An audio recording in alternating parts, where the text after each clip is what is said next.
إن الحمد لله نحمده ونستعينه ونستغفره ونعوذ بالله من شرور أنفسنا ومن سيئات أعمالنا من يهده الله فلا مضل له ومن يضلل فلا هادي له وأشهد أن لا إله إلا الله وحده لا شريك له وأشهد أن محمدا عبده ورسوله أما بعد عباد الله قال أمير المؤمنين عمر بن الخطاب رضي الله عنه إنا كنا أجل لقوم فأجنى الله بالإسلام فمهما نتلب الإجة بخير ما أجنى الله به أجلنا الله. وقال تعالى يا أيها الذين آمنوا إن تنصروا الله ينصركم ويثبت أقدامكم. وقال تعالى وعد الله الذين آمنوا منكم وعملوا الصالحات لا يستخلفنهم في الأرض. أمبي الله تنو أمبا يا فدلي أمبي أنيني الله في akan kisi kabanyiro kun toro mananka bara jugu ni alay jom min kanda ode kanda bagaye ni alay jom min fili kanda bagate sorola ambe sere ya masi de temini bato ciela makka kani ala kelempe ute je nyogonte ala la ambe sere ya muhammad ala ka jondo ala ka cidendo kisini nema baka anaka dunkeu anaka sebon ala ku kisi min ka chakosobe no temena ka boy mbalmo mu'minu nyema minye umaru ibn khattab ako an silamu ko an tunye mogo dogoyale nye kateme dugu kolo ka mogo beka ko sani silamiya kana ulu arabu ulu de tunye mogo dogoyale nye kateme dugu kolo ka mogo beka ko me ala yu bonya ku korota ni silamiya ko wakati chogo ni awu nye korota ni bonya nanya anyini fenwerela minte ala yere yam bonya ni minye ko ala bandogo yade man woye munye silamiya umar ibn khattab ulu kambe silamiya sugu jumama silamiya nyuma silamiya sahale ala islama korota ni silamiya de silamiya nyuma silamiya korota de ni silama ko ube bonya ni korota fanga nu ko ba nyini fengo fenna minte silamiya nyuma ye ube dogoya de wankanka bonya ni korta nanka fanga silama ka nyini silamiya chogoya nyuma de la namma nyini wala bonya ante foy soro jinya kono ni dogoya mate Qur'ana bayin kono ala ko ako mu'minu ako naye ala ka dina deme ala bawu shen sabati dina lafana niye ala ka dina deme in tansurullahi yansurukum wa yusabbit aqdamakum ala demeli yemunye ka joni ala ka dina haqiqa ni ala aye ala ka dina deme doro ala bawu deme abawu sabati aka dina ka aya wore kono ala koko ale ala ye lahidu di mu'uma munun kera mu'minu ye awla ko ala ye ala munun kera mu'minu ye awla nu ye bara nyuma ke ko ale ala ye lahidu ta uye ko abu ke dugukolo nona bilay ka fanga duma dugukolo ka ku ke dugukolo marabagay donc lahidu ta lendo silama uye ko nu kera mu'minu ye ko dugukolo mara mu'minu bara nyuma kelaw ko dugukolo mara beduma ala buken nona bilay dugukolo ka komi mo folo munun temena sebo atabiu tabina uye dugukolo mara cogo mi ko an fana ba mara o cogo de la min nan kɛra muminu ye de baara ɲumankɛlaw balima bana min bɛ silamɛw la bi a dogolen tɛ mɔgɔ si la silamɛw ulu de dɔgɔyalen don ani dɔgɔyama bɛ ulu de ka dugukolo ka sisan ka tɛmɛ dugukolo mɔgɔ bɛɛ kan mais nin dɔgɔyama min bɛ silamɛw kan nin dɔgɔyali min bɛ silamɛw kan a y'o sɔrɔ ni juma ye ciden ye hadisa dɔ nati ka bana ninnu fɔ dɔgɔyama min bɛ silamɛw kan sisan ni dɔgɔyali min bɛ silamɛw kan sisan bana minnu nana n'a ye ciden y'o fɔ ka fura fɔ an ye fana hadisa jumana anni ibn umara radiyallahu anhuma قال سمعت رسول الله صلى الله عليه وسلم يقول إذا تبايعتم بالإينة وأغجتم أجناب البغر ورديتم بالجرع وتركتم الجهاد في سبيل الله سلط الله عليكم الجل لا ينجوه حتى ترجعوا إلى دينكم بل من دي چيده ما توتوني حديث الله ده بنا بدن سلامولا bana na be dogoya malla se silamo ma cide nya fo ni hadisa kono fore in fana minye ayafo Abdullah ibn Umar ko alayya me cide ma ko cide ko ja tabayatum bil inati ko naye sanni fere sogo dobe iriba sanni fere cogo de do naye iriba sanni fere uke iriba sanni fere cogo ani iriba bara ani ka iriba du naye bara keni iribaye ka sannu fere uke sannu fere mununye iriba sannu fere uye ni nye bana ye folo bana folo fule iriba sanni fere naye uke hajada ni nye bana do ye folo afulana wa aqajitum ajnabal baghar da akhara bana wore munye bana fulana naye misiu kumina ni nye bana fulana waradaitum bi jarri bana sabana na jenani sene Sheikh Albani tumama ni hadisa usarahu ni hadisa sarako la nyine munye na ye jinya kanu doro nyinye sene ya usugula na folo nyine jinya nyine o ya usugula kabo alaka dinama la nyine yo ode na tugura misiu ku ayumina mana katugu misiu ko abe seneke au jenani sene de kasugula kabo alaka dinama bana sabafule nanina wa tarakitumu jihada na ye jihadu toy alaka dinala bana nani nafule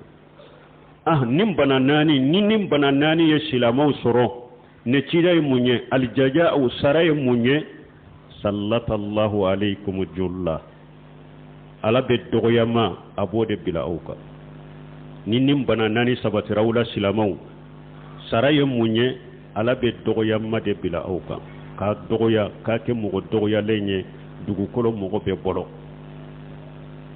la yanzuhu hatta tarju ila dinikum furaye jumay nim bana nani sabatiranna banayi sarana na minye kan dogoya kan ke mugo dogoya lenye dugukolo ka furaye jumay hatta tarju ila dinikum waka sagi kataka dinama nim bana nani sabatirawla sarabena woye munye kaw dogoya kake mugo dogoya lenye dugukolo ka furay jumay nin dogoya may fana ani nin dogoya lin te bo silamo ka bara fo aka sagi kataka dina dem mbali ma ka sagi kata dina fana ma ko bayode ko minye ko gelemba yede o yode parce que ciden ka dina nyuma min jigina ciden dusukunka karani bakele ani karani nani deba anyache karani bakele ni nani o de be dina nyuma min jigina ciden ka dusukunko no de bannache o dina nyuma nyagambira sisa nanko silamiya nyuma anka sagi katama shagal bani ko kofula fo silamaw kan nyanyino o de la puru ka sagi kata silamiya nyuma ma ukabonyanu ka korta ka saguma doyamma ka boka fo ko fulanko de ke at-tasfiyatu tasfiya munye ka silamiya ka tente ka tameta ka silamiya tente akida jugu munun donna silamiya kono bidiya munun donna silamiya kono fulanka fuya munun be silamiya kono la da jugu munun be fule silamiya in kono ko bede tente ka bo silamiya la folo silamiya nyagamilen de koy ni ciden ko fanka sagi katanka dinama silamiya ko sugu be donna silamiya la dusku nasiru jugu donna silamiya kono fulanka fo yaw donna silamiya kono bidiyaw donna silamiya kono kiri tige jugu donna silamiya kono jogo ciya donna silamiya kono bara nyogonya ciyale donna silamiya kono fo silamiya ka seneya ka bon nimbedema ba fo ninde mattesfiya mbalimaw pour anka sage kata silamiya ma ko fo silama doni ke bagaw kanya nyini ninde la silamiya ka tente folo nogo munun bala nyagami munun donnala fo ka bo silamiya de la folo e umbe mbalimaw ni mogo min fana ko ibe kuma silamiya ka banawka ku ka furake ka bo dina kono min ya aqida jugu ye bidiya jugu jogo jugu ewa ala soso o ba fo ko ye dirgita teri de ko e ko gelentigi de ko e be mogo farade wala ambe sagi kata silamiya nyuma ma cogodi namma sagi kata silamiya de ma fana anyumande ma fana dogoya mate buanka ewa pour dogoya ma ka buanka asira doye munya anka sagi kata silamiya nyuma ma fo silamiya ka tente de aka kenya de aka tente de bana munun donna la nyagami munun donna la nogo munun donna la fo bede ka bo silamiya la fo silamiya doni ke bago ko ode ku ka baray u ko de ku ka hammi nu ba fe bonyani korta silamaw ko soro dugu koloka silamiya ko soro dugu koloka fo aka tente de ninde ye folo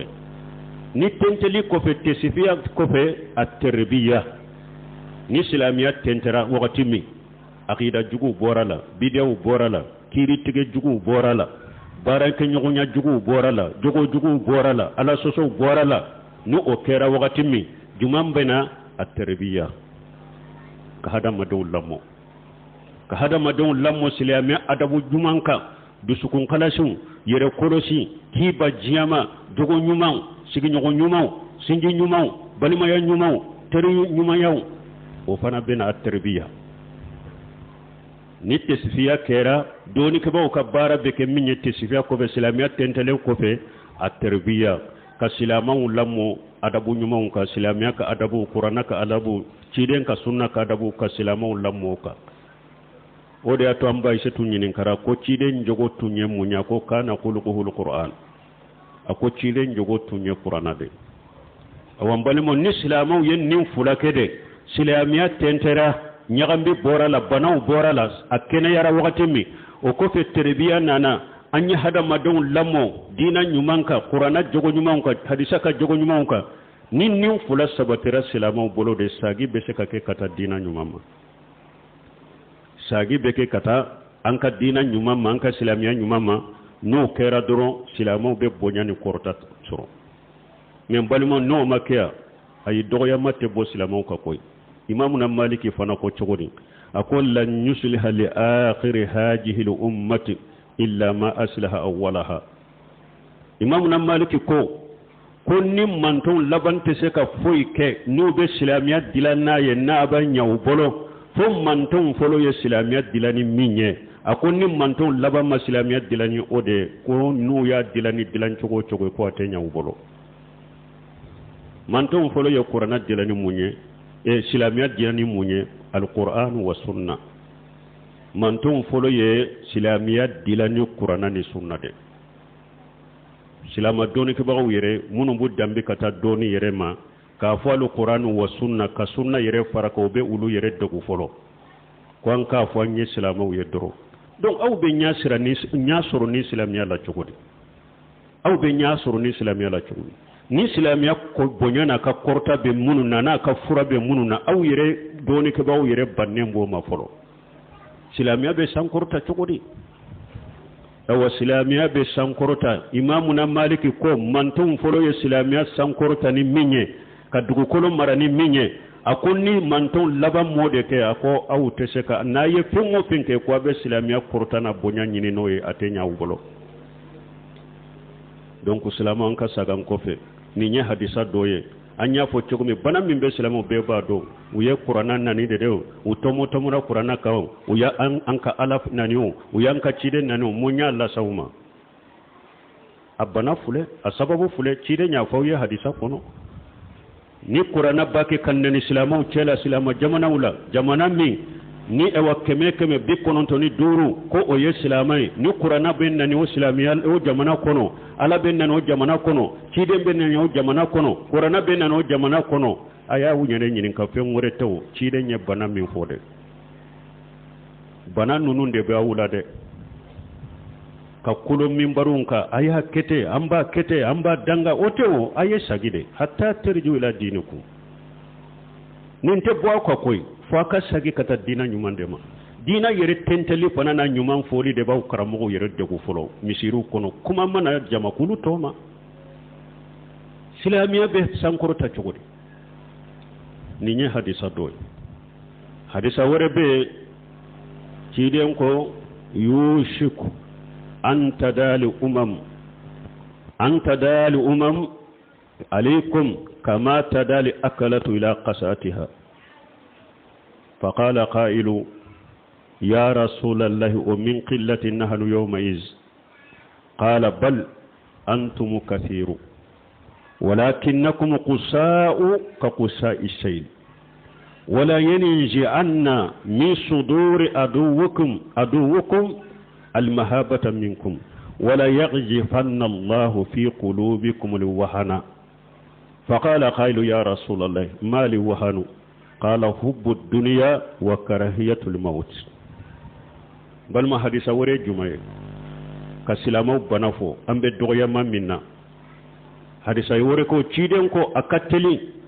أكو جيا دونكو بنيو غولي كان أوما يوشكو أن تدا عليكم الأمم akwa kateli jinya kafiri bena munafiki bena bidia mugo bena musirki be ukanyogon wele au silama kama komi dumuni kelaw ube nyogon wele katu ka dumuni minam ma chogo min nube dumuni du ka bo akono de akwa kateli jinya dunke ufana abbe ka nyogon wele au silama kama kaw kele kaw dogoya kaka dina dogoya kaka ala dogoya kaka chiden dogoya akatelu okenake obenake sebo ko chidema oko do fo baga do ko chidema ko odo anka dogo de wa ni jinya dunka be o kanna ay chiden ko amman dogo de ado akacha yirede me akacha ya abe ko mi jiwoyo kankani anyama nin nafata akacha ya la ado aka chilamo akacha dugo kolo kono de me akacha ya li na aka jaman nafade tala abe ko ni jiwoyo nana kankan min ni ewa nyama min be jiwoyo ka ado aka chaya bo ochogo de la chaya fude de ewa minye silamo siranya min be aw dugu dusukun kono alaba aw ka siranya fosi kabo aka dugu dusukun kono aw silama alabe wahana bila dusukun kono wahana illa fuye me wahana chida nyere ya asarahu tumami chiden ko aw ka jugo aw ka siranya min baka jugo dusukun kono ala bo fosi kabo ka jugo dusukun kono silamiya jugo shite sira silamiya ituguni balmo kero bo make mushrikite sira silamaw yetuguni kafiru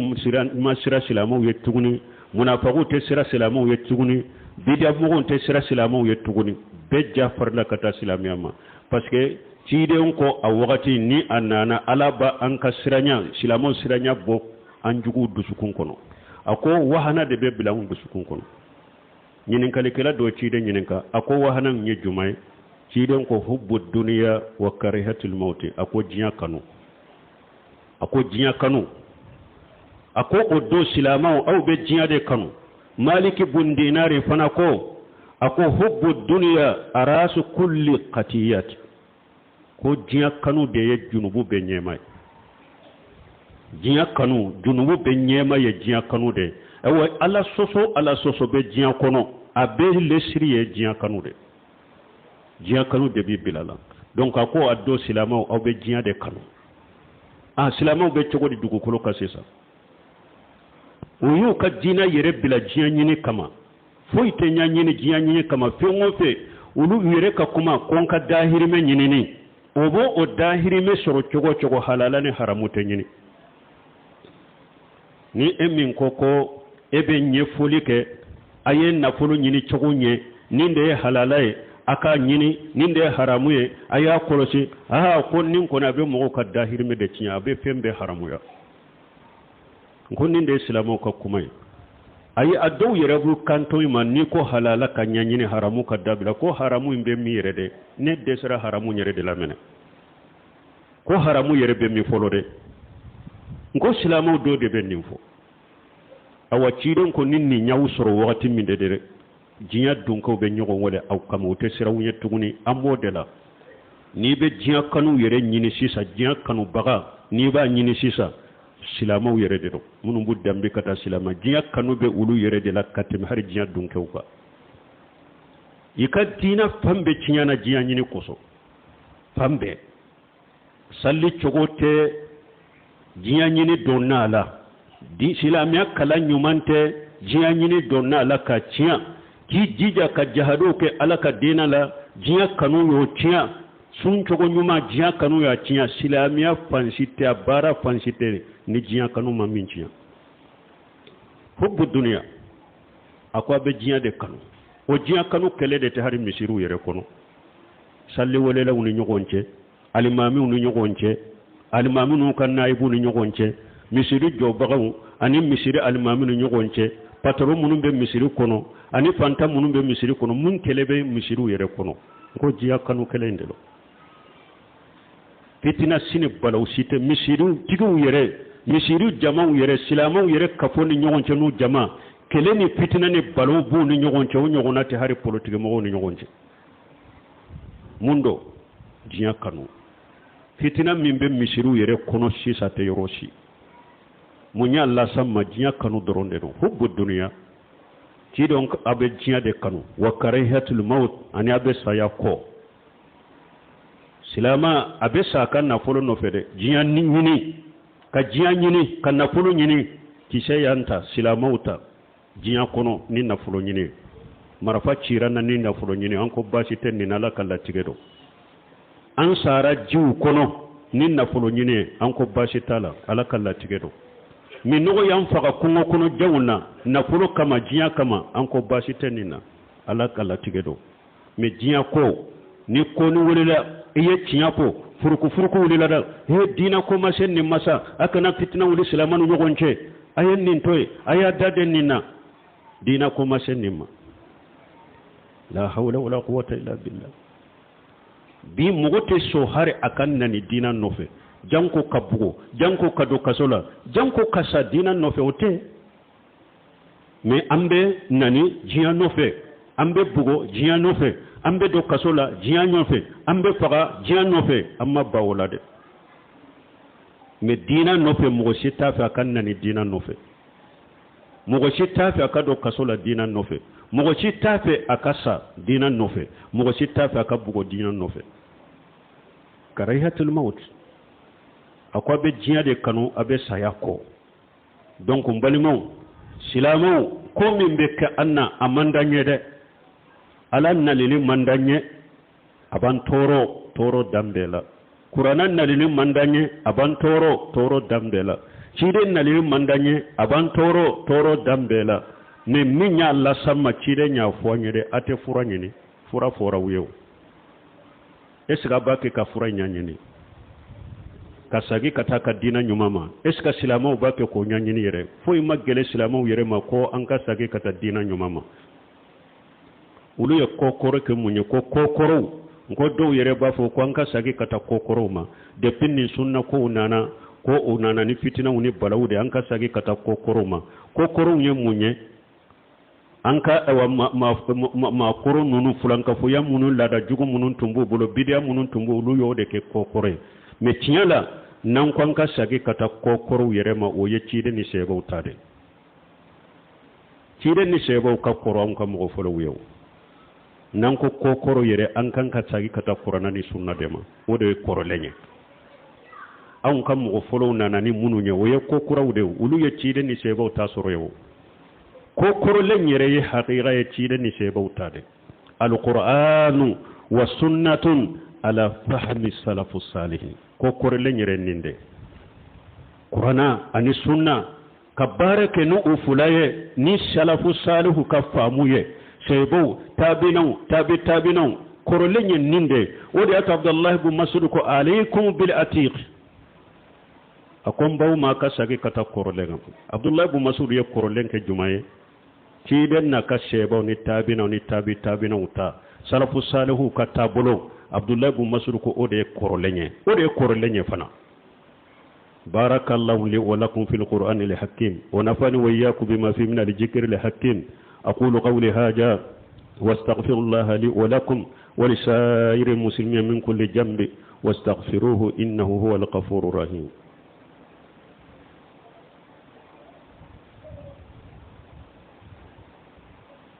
الحمد لله رب العالمين والصلاة والسلام على نبينا محمد وعلى آله وصحبه وسلم تسليما كثيرا قال تعالى ولا ينصرن الله من ينصره إن الله قوي عزيز الذين إن مكناهم في الأرض أقاموا الصلاة وآتوا الزكاة وآمروا بالمعروف ونهوا عن المنكر ولله عاقبة الأمور ألكم مثل من قرة لندو ولا ينصرن الله من ينصره إن الله قوي عزيز alaku wallahi ni ala ni mogo ye ni ala ka dina dɛmɛ ni ala bi dɛmɛ har bin balimaw silamɛw n'a b'a fɛ a ka dɛmɛ ko wɛrɛ tɔw a bɛ dina in de dɛmɛ fo a ka kɛ tiɲɛtigi de nin dina la tiɲɛ ka fɔ nin dina la a ka jɔn ni nin dina haqiqa ye wala yansuranna allahu man yansuru ni mogo ye ala ka dina dɛmɛ ala bi dɛmɛ inna allaha qawiyyun aziz ala ye fanga tigi masade ye ala ye se masade ye foyi tɛ se ala la o foyi tɛ se ala la nin kafiru minnu bɛ ka kɛ silamɛya dɔgɔya ala ka fanga b'u ka ala bɛsiw la mais dɔ fɛ b'aw de la o ala ko allazina in makkannahum fil ard ala ko mu'minu ye jɔn ye olu de don n'u ye maafanciya sɔrɔ dugukolo kan aqamu salata u bɛ salli nata cogo la wa taw jakata u bɛ jaka bɔ a bɔ cogo ɲuman na wa amaru bil ma'ruf u bɛ mɔgɔ ɲamara ni ɲuman ye wa nahaw anil munkar u bɛ mɔgɔ fatanya ka bɔ juguman ma walillahi aqibatul umur ala ko ni mɔgɔ min ye nin kow kɛ a kɛ cogo ɲuman ma y'i ta kɛ e ka sigi k'ale ala makɔnɔ ko laban ko ɲuman b'ale ala de bolo a b'aw laban ɲɛ awa minnu silamɛw n'a b'a fɛ sa silamɛya ka ɲɛ toujours ko kelen don dɛ a ye sagi ka taa silamɛya ɲuman ma farla salli 5 a k'u kɛ komi cire ɲaw ɲamaraniya cogo min jaka a k'a bɔ komi a fɔra kuranna ni hadisa sahalew na cogo min a ka ɲɔgɔn ɲamarani ɲuman ye a ka ɲɔgɔn fatanya ka bɔ juguman ma o de birala jamana in kɔnɔ ko lajɛ ni démocratie bɛɛ k'i ta fɔ bɛɛ k'i ta kɛ ko i ka bɛɛ to i ka hɔrɔnya bolo e kana bɛɛ jagoya ko i bɛ bɛɛ bila i ka faamu kan jamana bɛ se ka k'o cogo la k'aw bɛ lafiya a tɛ se ka kɛ o fo a ka ɲɔgɔn ɲamariya ala ta ye min ye o de ka fɔ bɛɛ ka ɲamariya bɛɛ ka ala ta de kɛ min tɛ ala ta ye min tɛ ciden ta ye mun ye ala sɔsɔw ye an ka ɲɔgɔn bali o la jamana jɔ ye nin dɛ n'i b'a fɛ ka jamana jɔ mɔgɔw ɲamara ni ɲuman de i ka mɔgɔw fatanya ka bɔ juguman ma n'o kɛra jamana kɔnɔ de jamana bɛ jɔ ala ko n'a y'o kɛ ko laban ko ɲuman bɛ ne ala de b'aw laban ɲɛ balima ka kuma dafa dɔɔnikɛbaga dɔw y'a ɲininka ko dɔgɔyama min bɛ silamɛw kan ani dɔgɔyali min bɛ silamɛw kan ko a sababu ye mun ye a ko silamɛw k'u ye fɛn seegin an ye fɛn seegin de fasamantiya fɛn saba kan u ko cogo di a ko a ye kuranna aya kala kɛ qul in kana aba'ukum wa abna'ukum وإخوانكم وأزواجكم وعشيرتكم وأموال اقترفتموها وتجارة تخشون كسادها ومساكن تردونها نيني فين سيغي أحب إليكم من الله ورسوله والجهاد في سبيل الله فتربصوا حتى يأتي الله بأمره والله لا يهدي القوم الفاسقين أقول سلامو يفين سيغي بلا fɛn saba ɲɛ o de y'a to dɔgɔyama y'u sɔrɔ fo ka fɛn saba in de bila fɛn seegin ɲɛ fɛn seegin ye mun ye ala ko qur'ana kono suratu tauba kono mamuda fu yaqul in kana aba'ukum ni nyefoloy aw faw naw faw kera wa abunaukum fulanna naw dawun kera wa ikhwanukum sabana naw balima kera wa jiwajukum nanina naka furmu saude kera wa asiratukum duruna naka kabla mugude kera sa woruna wa amwalu iqtarafutumuha ninna fulu min ya baraka suru wolon fulanna wa tijaratu taqsawunaha sanni perini jago min na bala ni abishira akana predi ni ode ya ota segina nye jumaye o masakinu terdaunaha so nyumani so dakabana munu na bake kujo ni ulude diara awye aha ni nye ko sege katem jumanka min Allah folo ninni fen segi ninno nunde kadi awye kateme alaka ahabba ilaykum min Allah ninni ko segi de kadi awye kateme alaka kele fulanna war rasulihi ninni fen segi de kadi awye kateme cidenka ani cidenka dina ke chogonyuma ni nya fulay sabana wa jihad fi sabilillah nin fen segi de kadi awye kateme jihaduka alaka sirala fatarabbasu ala ko awya ka barake de ne aka sigi kanne ala makono fatarabbasu hatta yati Allah bi amrihi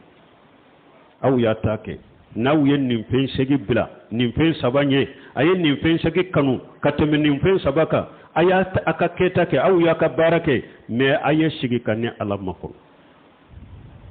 ne ala bina minke awula aye sigi kam makono de wallahu la yahdi alqawma alfasiqina hada maden fasiqi min bolen wala ka nyamariya kono ala tikanda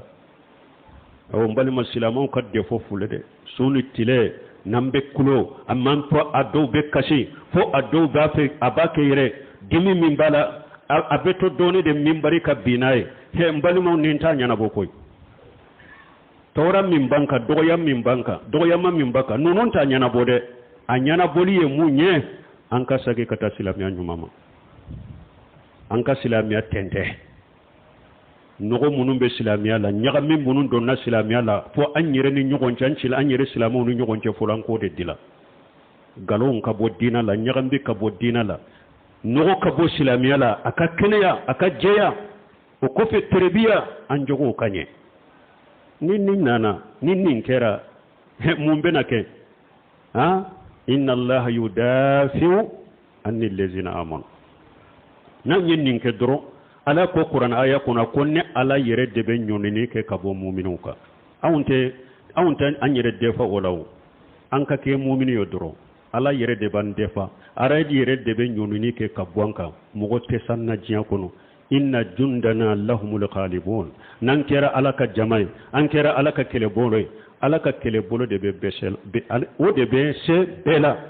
digu koloka ala kan koye ربنا آتينا في الدنيا حسنة وفي الآخرة حسنة وقنا عذاب النار ربنا لا تزغ قلوبنا بعد إذ هديتنا وهب لنا من لدنك رحمة إنك أنت الوهاب اللهم اجعل الإسلام والمسلمين وجل الشرك والمشركين ودمر أعداءك أعداء الدين برحمتك يا أرحم الراحمين وآخر دعوانا الحمد لله رب العالمين.